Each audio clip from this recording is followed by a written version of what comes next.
Here's a little something I found while I was out and about in the woods today. I'm pretty sure it's an old C50 or C90's front panel. So just for the hell of it, we'll see if I can fix it. It's got a couple of splits. There's one there, and there's a little bit missing up here. I don't think that matters too much, but there's a giant split here which I've just glued for the moment with a glue gun, and there's a couple of other bits of damage. Another one there.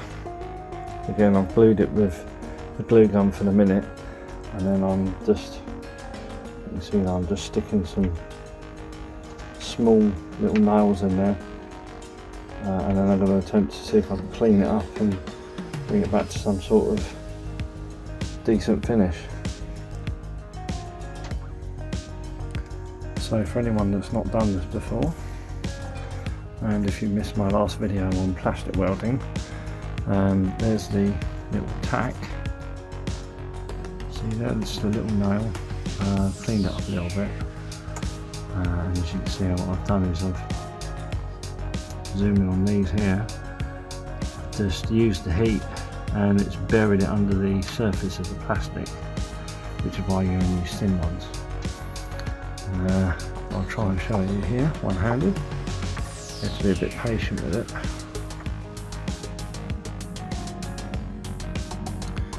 Wait for it to heat up. But it's not a high power one, it's just 15 watt, I think. So there we are, it's starting to go.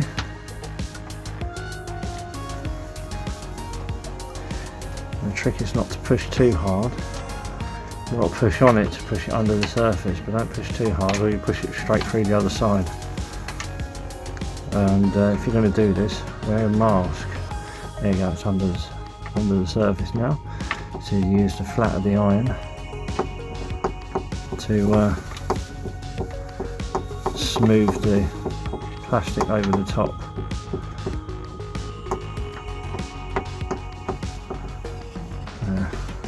No too mad of it. Now I'll just check the other side to make sure it hasn't gone through, and it certainly hasn't.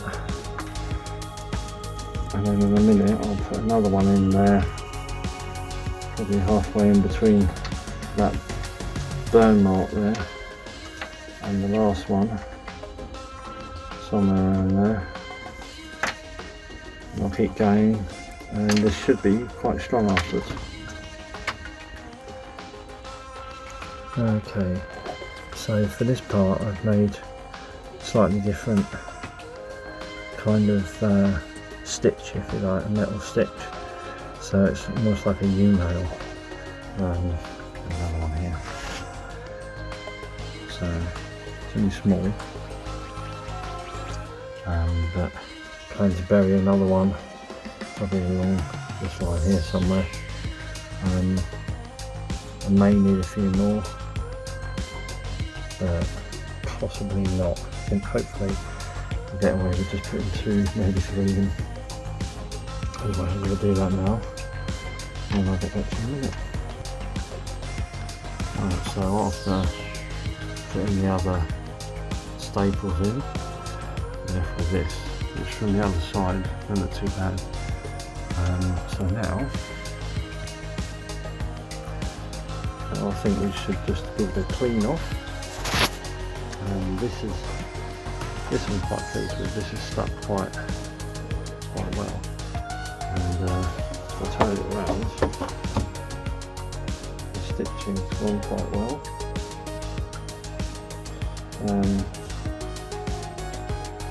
Just it here, we're going to need some more support, and because that bit there, you can see it's not looking fantastic. Maybe it's something that I can put a bit of fiberglass resin or something in there, maybe. And underneath you can see, if I go too much more it's going to be too thin. Anyway, let's give it a clean off and see what it looks like underneath all this filth. So after a really good clean up with some petrol, I've managed to remove all the old paint apart from around the cymbal here. I should probably get a toothbrush and have another go at that. But yeah, it's looking a lot better. There's the stitching work again. Solid, really solid now. Really strong, so it should be good enough to get a little bit of body filler in there. And to give it a decent coat of white paint, perhaps.